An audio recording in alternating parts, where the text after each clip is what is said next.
Oh, is it 30 seconds? Something like that. That's what it was yesterday, I think. It's alright, we can stream. This is behind the scenes, guys. So what's happening? Okay, yeah, ready? 3, 2. Alright. Welcome back, everybody. Very lucky to have Ben Law with us today to give us a bit of a lowdown on getting started as a professional writer, all about freelancing and finding avenues to develop professionally, and also to make some ways to make money, and also practical things like the real nitty-gritty kind of what's life like as a writer. Ben's been, really successful at doing it across. Well, I'll read his bio. It's essentially today's session will be about people say that writing is a solitary business. Benjamin Law is going to walk us through exactly who's involved in being a freelancer. So he's the author of 2 books, The Family Law Engager, Adventures in the Queer East, both of which were nominated for the Australian Book Industry Award, and is the co-author of the comedy book Shit Asian Mothers Say. Which is about what the title implies. Yeah, your mum's not here. No, not this one. We've banned her.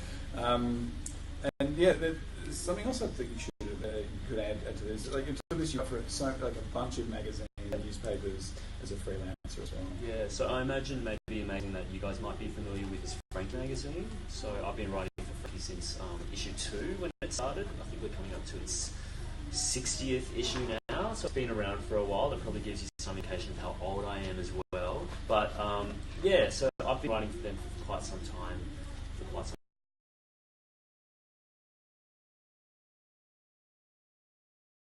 Books. I've co-written a book with my sister, but I mainly do magazine writing, and I also do some telly writing as well. Television? Yeah. Oh wow, what kind of TV? So we're currently working on a show that's going to be a 6-week comedy series for SBS. Similarly, Lawrence Lund, who's at the festival this week as well, so he's done a 6-part comedy series for ABC, so we're working in that same sort of world together. Yeah, right, and what's it going to be about? So you can't say. No, I can. I can say. So, so in 2010, I wrote a book called The Family Law. So all of those freakish stories about your family, where you spend like your youth thinking my family is a bunch of freaks. You grow up, and then you realise, yeah, actually they are, but it makes the good writing material as well. So that's what my first book was about. And we're developing that book into a TV series at the moment. Oh wow! Yeah. Are you going to have actors playing family? We are. We have to find 14-year-old Benjamin. Oh wow! Yeah, who was a freak in real life. So we need to find someone who's equally freaky. Yeah. That's awesome. And so is that coming out soon-ish? Well, all things going ahead properly, because TV is sort of all over the place. There's a lot of factors involved. But if everything goes ahead, we'll start filming this year.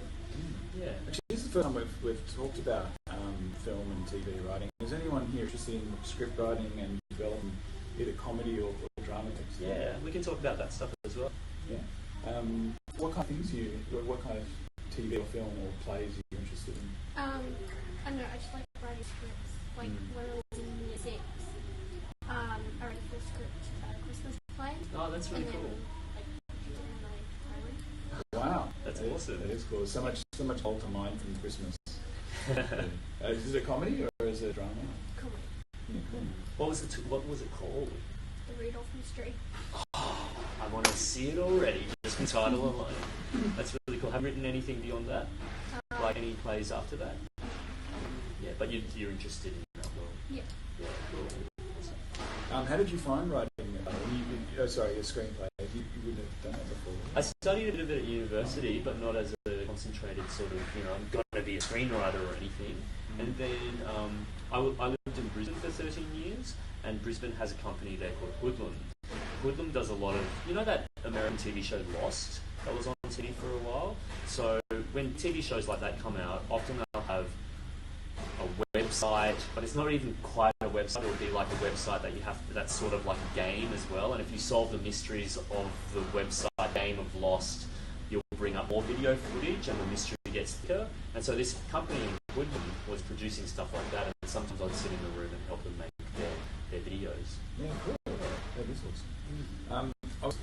I guess at any stage, if you want to ask Ben a question about something we're talking about, just jump in and we'll answer it. But I'm interested in asking you some questions about the magazine. Like you said, that's kind of your bread and butter. How do you go about organising your time as a freelancer? Like, I mean, a lot of people would have a separate job, and you're 100% dedicated to doing that. Well, maybe to answer this question, it's probably instructive to look at how I became a freelancer in the first place. So just in case you guys don't know what freelancing means, so real people with real jobs, they're just real people with real jobs. Freelancing means that you don't work for anyone in particular, so they don't hire you. So when I write for magazines, instead of the editor or the magazine hiring me and giving me a wage to work throughout the year, what I do is I'll get an assignment off them, or I'll pitch a story idea to them, and they'll say, "That's a great story, Ben. I'd like you to write that." And then I write it, and then I give them a sheet of paper called an invoice saying, "You need to pay me millions of dollars." No, just a few $100s for my work, and they pay me. So similarly to any small business like a plumber or an electrician, doing jobs, but essentially they're working for themselves. They're their own small business, and that's what freelancing is. When you hear people talk about, "I'm a freelance journalist" or "I'm a freelance writer," that's what they mean. They don't have one employer. They work for themselves, and they give jobs to whoever wants them. And that's how my life works as well. So the way that I got into it and the way that I balance my life is I was obsessed with magazines when I was really, when I was a teenager. And I was one of those really annoying people who would write into magazines, and I'd be like, "Your article last month was crap because of this, this, and this." And then I eventually got the idea that maybe I wanted to write for magazines. And the way that a lot of people do write for magazines is freelancing. So even though you might see the same names pop up again and again in Frankie, in other magazines that come out with the newspaper, a lot of those writers are freelancers. They're just writing as their own business, essentially. And that's what I do full time. So instead of having a day job, I'll write magazines. Sometimes I'll do talks at schools or run workshops as well. Other times I'll be writing for telly as well. And so the way that I survive is I freelance in a lot of different ways. So I write in different ways. So I write for magazines and telly and blah, blah, blah. And all together, they sort of make the equivalent of what a regular person would earn in a job where your employer pays you a salary and all that sort of stuff. And you would have had to learn a whole new set of skills that went far beyond just writing. You would have had to learn accounting things and marketing and all those kind of peripheral. That's the sort of boring thing, being freelancing. Like, the great thing about being freelancer is you're really flexible. So if you're like, I want to go to India and write travel stories, you can do that because you don't have a boss saying, "No, you must do that this week." You can say, "Look, these are stories I want to write. Think about which editor might want those stories," and you present that idea to the editor, and then you can go to India, next week if you want to. So there is that sort of inherent flexibility in your job. But you are right in that the downside of the job is when you get employed by someone, like, how many of you have jobs already? Like, you work casual job already? Right, so you work in that casual job, and there's someone behind the scenes sorting out your paperwork, how much you get paid, putting it into your bank account. They're probably taking money out for tax as well that you get with your tax return in the middle of every year. All that sort of stuff someone else is taking care of. As a freelancer, unfortunately, you have to take care of that stuff yourself. So if any of your, do any of your parents run small businesses at all? Like restaurants or whatever, you have their own thing. You'll probably see your parents, how much work they put into their small business, like every hour, not just running business, they're doing paperwork, they're dealing with accountants, all that sort of stuff. That's similarly what you have to learn for freelancing as well. So you put your invoices together, you learn about tax, really fun, sexy stuff, and you learn how money works in that way. And unfortunately, you don't get things like sick leave, you don't get days off or anything like that. So you have to plan ahead. How do you plan? I mean, do you look at a calendar and say, "Oh, this event's coming up. I could write a story about that"? Like, is idea generation something that you have to really think about? Yeah, I wish I was more organised to know, like, in terms of money, what's coming ahead. But in terms of, you are right with freelancing. If you want to make a living off it, the people who do well at it are ideas machines. That's what editors from any magazine want.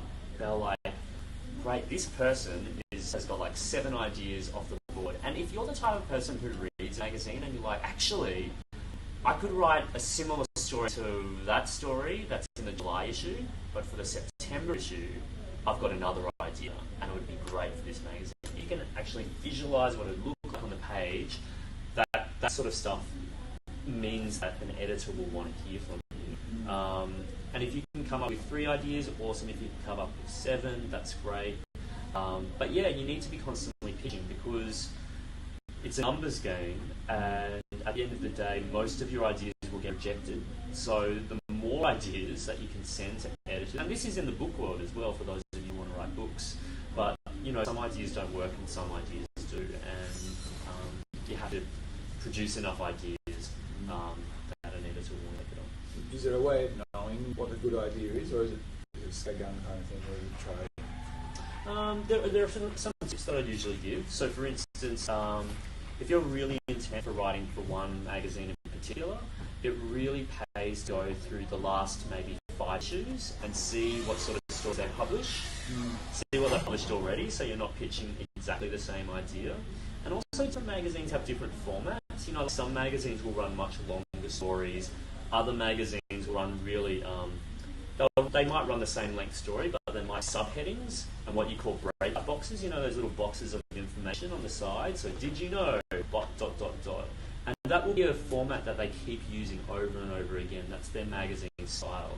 So if you know that the story idea that you have might be like, I recently went fishing in Antarctica, and it'll be very similar to your moose hunting story in Canada from last issue, but you need to know how that story works. So if they use a particular style, you're going to write in a similar style, similar format, all that sort of stuff. And then from there, it's about pitching stories that you think they'd like, and also pitching stories that they wouldn't normally always get either. So just to demonstrate, when you've got a story about like cancer, for instance, you would think, okay, that's a story that should go a health magazine or a medicine magazine because it's about cancer. But there have been really amazing stories about people living with cancer in Dolly magazine, for instance. I'm a 12-year-old or 13-year-old girl, and my mum's living with cancer at the moment, and here's my story. Now, the Dolly editor wouldn't expect a lot of ideas like that, like cancer and Dolly. How do those two things fit together? But because it's an unexpected idea, the editor will get really excited by it. So if you can pitch an unconventional story idea, but will fit for their audience and their readership, the editor will be interested.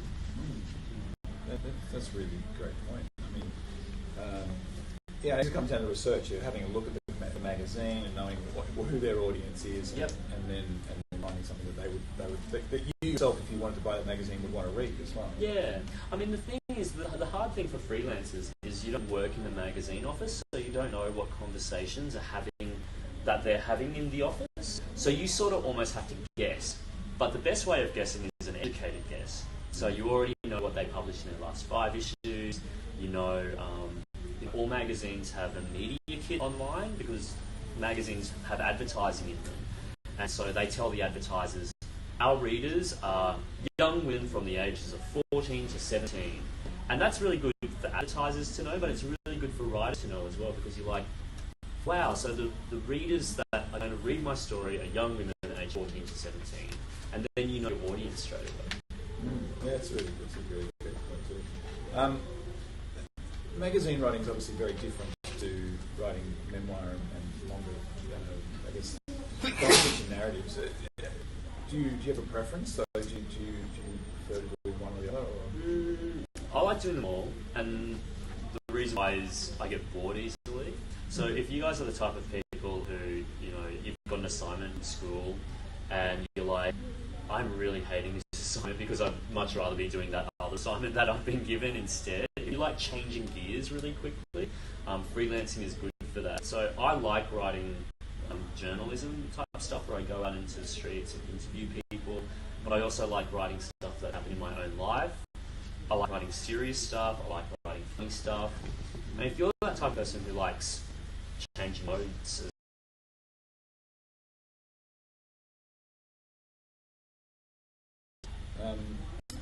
Touching on interviewing, do you have any kind of tips or practices to get people to come warm to you and feel comfortable? And is there anything that you do? I've got heaps. So, okay, if you're going to interview someone, like for instance, if you want to write a story about something that happened to you when you were 10 years old and you sort of remember it, but you don't remember it entirely, but you know that your mum was there, your aunt was there, and your best friend was there, and you're going to interview them, that's awesome. Interviews are really great ways to fill in the gaps of what happened in real life. Just asking questions. That's what an interview is, asking questions. So, you know, especially when we're young, we're always told,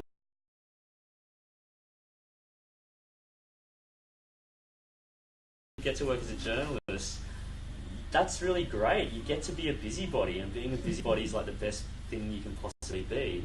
So ask all the obvious questions, and before you go into an interview, know what you want to ask and know what you don't want to ask. Like, that stuff is irrelevant. And ask the obvious questions. So always who, what, where, when, why. All those obvious questions. And how. Did I say how? Who, what, where, when, why, and how. How did that happen? How did that come about? Often I also ask questions like how much? How much did something cost?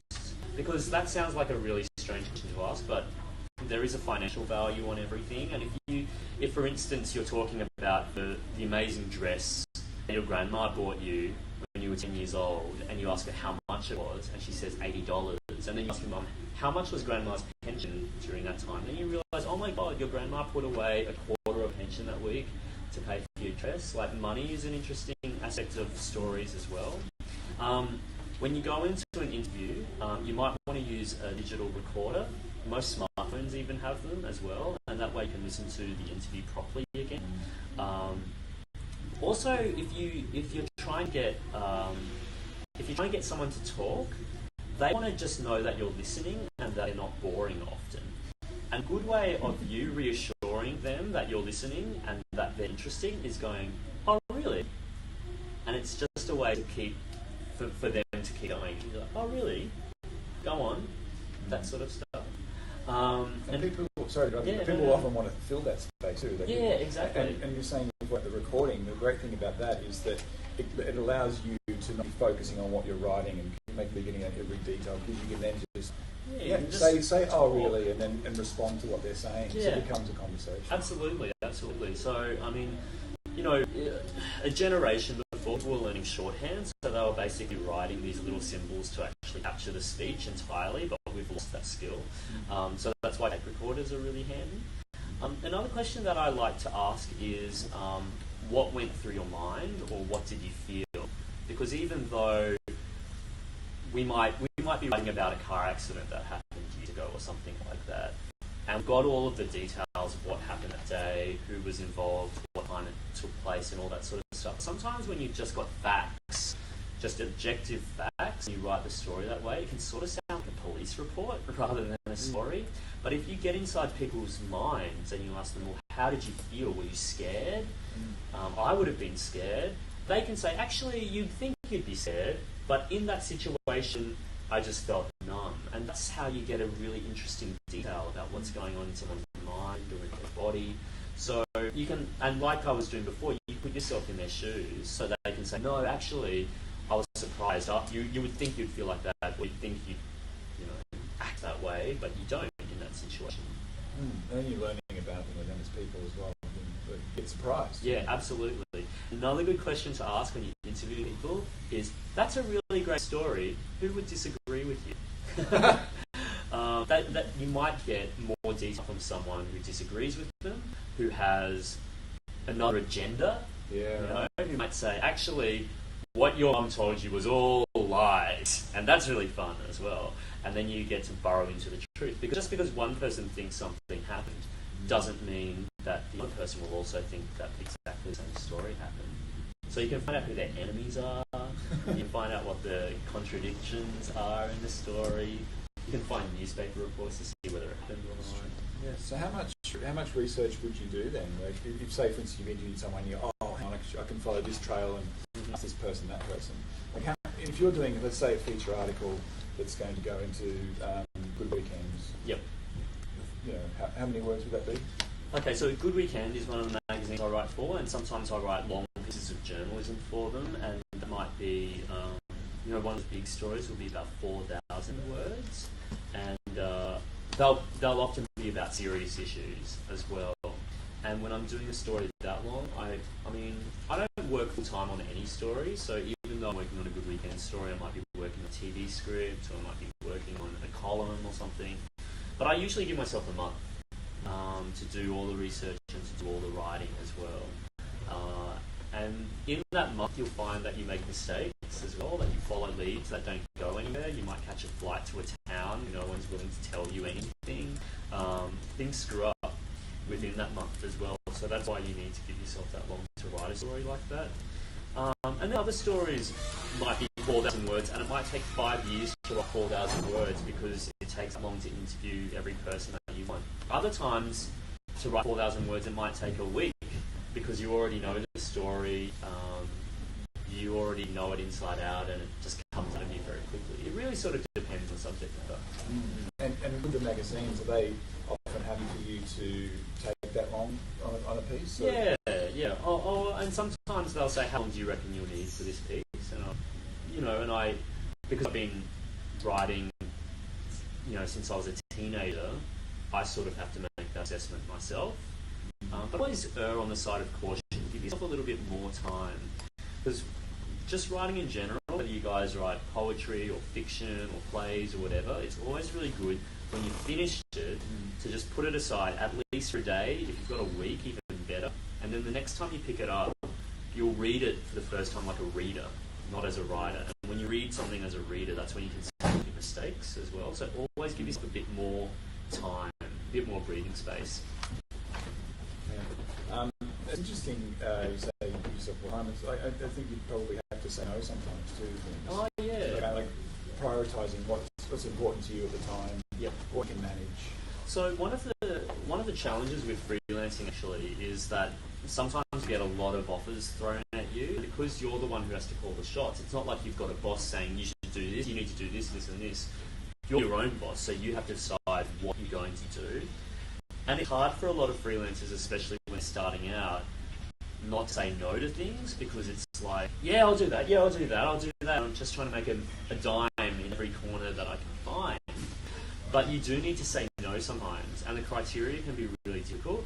But there's a really cool quote I like from a musician called Laurie Anderson in the US, and she says that when she's deciding on a project, it has to do 2 of 3 things. 1, it has to be fun. 2, it has to be interesting or challenging. And 3, it has to make money. So if it's only one of those things, if it only is fun, but you're giving away talents for free, and it's not actually interesting or challenging, maybe consider don't doing it. And similarly, if something just pays you money, but you're not going to be using your brain and you're not challenged and you're not going to enjoy it, maybe say no as well. I mean, that's a pretty crass equation, but I find it's one that helps me make decisions. Yeah, by reducing it to that, you can then you can make a decision. Yeah. Is anyone here in the room thinking about writing as a career or as a study option or something that they... Or wanting to earn money from writing? Yeah, I was going to ask, because I was thinking of doing like some sort of journalism, writing, I think. What did you study at uni? Okay, so when I graduated in Queensland, where we get out of school a bit earlier. So you're 17 when you graduate, and I studied the writing degree, the creative writing degree at QUT. So the equivalents in New South Wales would be UTS or RMIT in Victoria, and they're great degrees. One of the things that you need to know though is that a degree in this industry will give you all the skills that you need, but it won't guarantee you a job. So unlike say a dentistry degree, if you've got your dentistry degree, you can go to different dental clinics, imagine, and say, I'm qualified to do this, I'm ready for a job. Yeah. Like a teacher do. Exactly.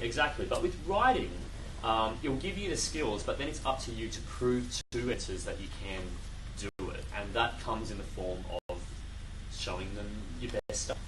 But what I really think is good if you do a writing degree is you'll be surrounded by other writers or other people who want to be writers as well, and you can support each other as well. And most of these writing degrees are quite flexible. So for instance, if you want to do something like journalistic, if you want to write non-fiction for a while but they don't really focus on non-fiction, you can use that as an elective. You know, you can borrow a journal as an elective or something like that. But the other thing that I recommend if you are interested in studying writing is that when you do study writing, try to couple it with some work experience as well. So maybe like if you're really interested in writing for magazines and you see that you've got every Thursday free in your university calendar, approach 10 magazines that you like that have offices near where you are. They might be newspapers, they might be music magazines, health and beauty magazines, places that you read and places where you'd be like, actually, yeah, I'd be happy to volunteer there. And you get a really good insight as well. You get the editor's trust, and you find out how magazines work as well, which is really, really helpful for your future. Get involved in student media as well. But at this age, are you guys still high school age generally at the moment? I'll say if your school has a magazine, like a school magazine, get involved in it. And if they don't, get some friends or find out who else in the school would be interested in starting a school magazine and start it. Go to your principal, go to your writing teachers as well, your English teachers, and say, this school needs a magazine. There'll be like news, there'll be a bit of gossip, there'll be activities, there'll be whatever you want to be in a magazine, and start it. And it's really, really exciting to realise that you can do something, you know, with the computers at school, maybe even the photocopiers if you want to get really grungy with it, and then you'll have an audience as well. Your whole school campus will be interested in this magazine. So that's something you can even do now. Does anyone else got a question about Ben? You seem to have started freelancing straight off in terms of your writing. Do you have any advice for somebody who does that? Because I was always told to have a portfolio of writing first before going into a freelance line. Well, I was sort of, I did it in stages. So when I left school and I started my writing degree, I was, getting my youth allowance.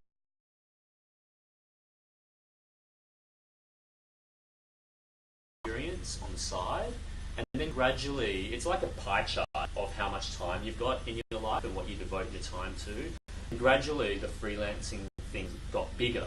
So I did actually 7 years of university because it was just this really safe ground, and I got a scholarship later, so that was some money in my pocket as well. And then I worked at bookstores and I taught, but the whole time I was freelancing, and the freelancing thing just got bigger and bigger because even if you're doing just a bit of freelancing, you're still building your portfolio, you're building...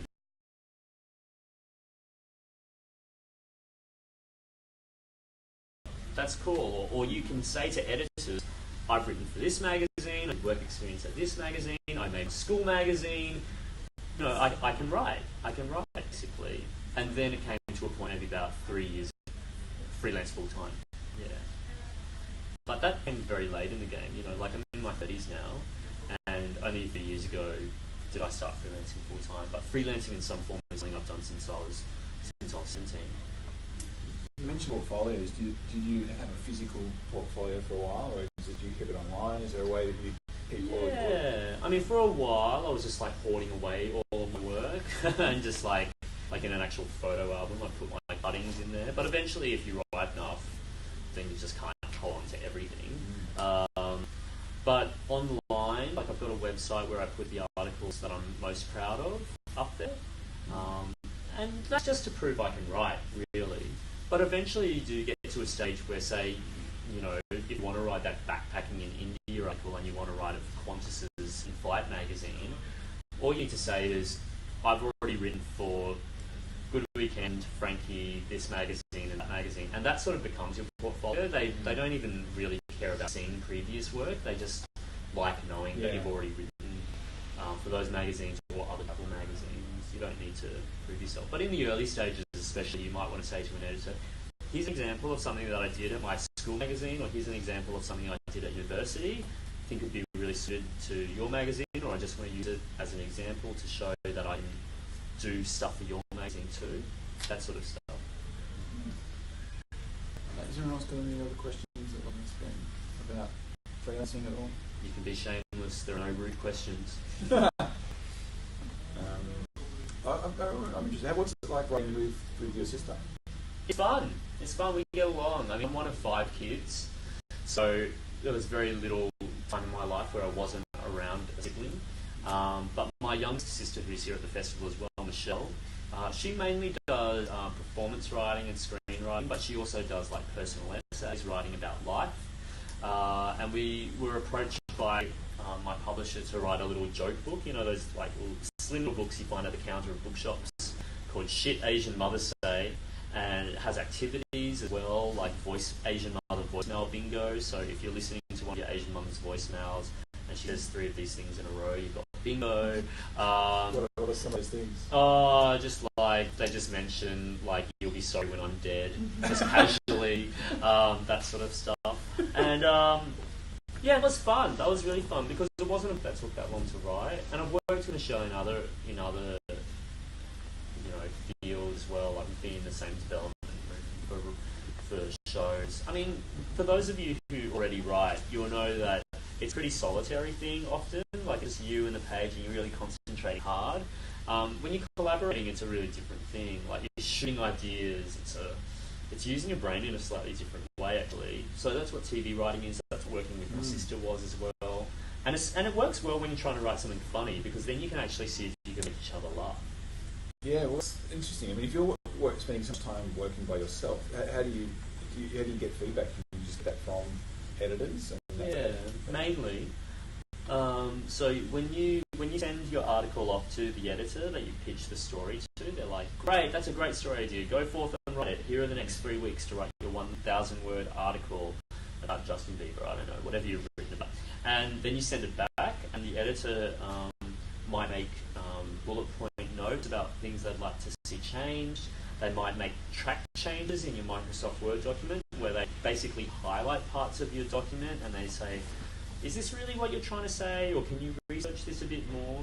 So even though you filed something, that's not the end of it. It's not like school where you file something and someone gives you a C or a B or an A or whatever. They need to make sure that it's an A every time, and they'll give you the directions of how to make it an A, and then you need to follow those directions to make publishable, basically. Yeah, that's a really good point. I've just blanked what I was going to ask you next. That's okay. Are there any more questions from you guys? Yeah? What kind of feedback do you seek before you send it to the editor? What's your process of self-editing? Don't, because I'm such an egomaniac. No, I edit the piece a lot as it goes. So, often I'll be writing versions of itself, like drafts within drafts. I'm like, oh, that doesn't work. Like every writer does this. They'll look at that sentence, that doesn't work. They'll try it again from a different way. So you're constantly editing yourself until you get it to the point where you think, I can't do any better than this.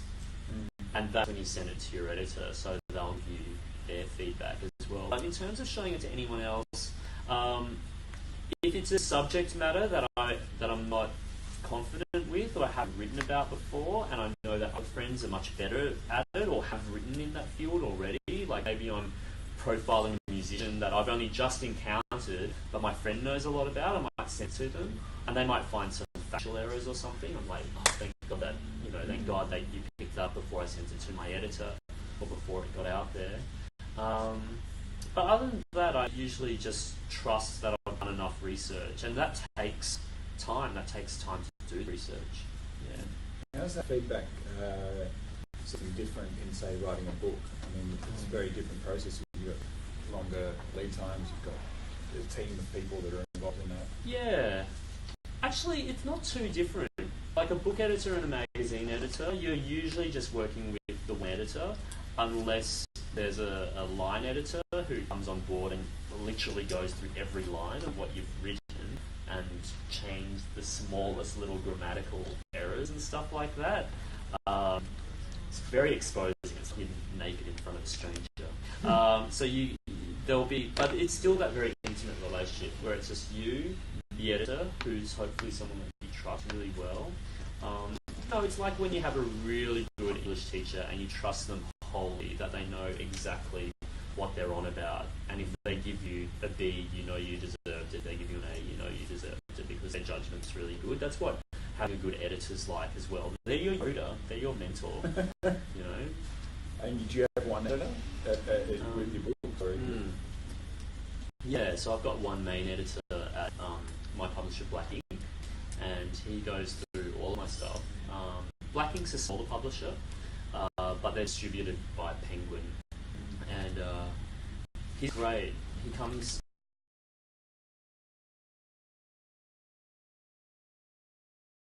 Because I think the writer-editor relationship can be pretty tricky sometimes. You're basically showing your work to someone. It's a really vulnerable thing to do. You can feel really nervous about showing your work to someone new. But my editor's really, really smart, really gentle. He has very good instincts, and those are the types of people you're looking for. If you ever come from an editor and you do nothing but fight, you may as well cut your losses and move on to someone that you do like. Yeah, because it's a relationship. It's a relationship, yeah. It's a personal thing. If there's no more questions, I might wrap it up and say thank you very much to Ben. I mean, has anyone got any more questions you want to ask? There might be just one thing I want to add for you guys, and you probably hear this around the festival a lot, but get involved in Express Media. It's something that's made for people in their teens and 20s. It's the magazine that comes out of Express Media called VoiceWorks. Its patron, which means the guy who hovers over it like God, is John Marsden, who's someone that you might have read as well. So this is a magazine, VoiceWorks, that's made by Express Media. VoiceWorks is a magazine that's taken really seriously by publishers and editors around the country. They read it, they're always looking out for the next big thing. You'll find other writers who are into writing like you are as well. They publish poetry, non-fiction, fiction, comics, anything you can write, they'll publish if it's good enough. And the great thing about them is if you do get published, they'll give you money. And if you don't get published, they'll give you feedback, which most editors don't. Like, they'll either just say, sorry, your story's not right for us. But VoiceWorks and Express Media will give you feedback. So I would encourage all of you guys to find it. If your school doesn't subscribe to it, tell your librarian to start subscribing to the magazine. Yeah, it's fantastic. Our librarian does it as well. Yeah. It's such a, can you think of any other your youth organisations that would be really great as well? Okay, well, I'd say Express Media would be my first port of call. The New South Wales Writers Centre as well, which is based in Sydney, but does workshops for younger people, it does stuff outside of Sydney as well. Research them, give them a call or an email and say, look, this is where I'm at with writing, this is how old I am, and I'm based in Newcastle, and I'm really interested in what your writers' organisation can offer me, and have that conversation with them, because they might even say, oh really, are there enough of you? We might actually send out a teacher to come out and talk about comics, or to talk about magazines, or whatever. So get in touch with them. Also, there's also a Hunter's Writers Centre. Yeah, right, is there? Okay, we'll get involved in them and give them a yell as well. And often they'll, offer younger members discounts as well. I would say, obviously, the National Young Writers Festival. You guys have already done really well to find that resource. Where else? And also, there's a magazine called The Big Issue. I'm not sure if you've seen it, but in the bigger cities, it's a magazine that homeless people sell, and they take the magazine's $6, and the homeless person keeps $3 of the magazine price, and the other $3 goes back into making the magazine. And the magazine is great, and it publishes a lot of work by young people as well. They similarly publish non-fiction. They'll have a fiction issue every year as well. It's a really well-respected award.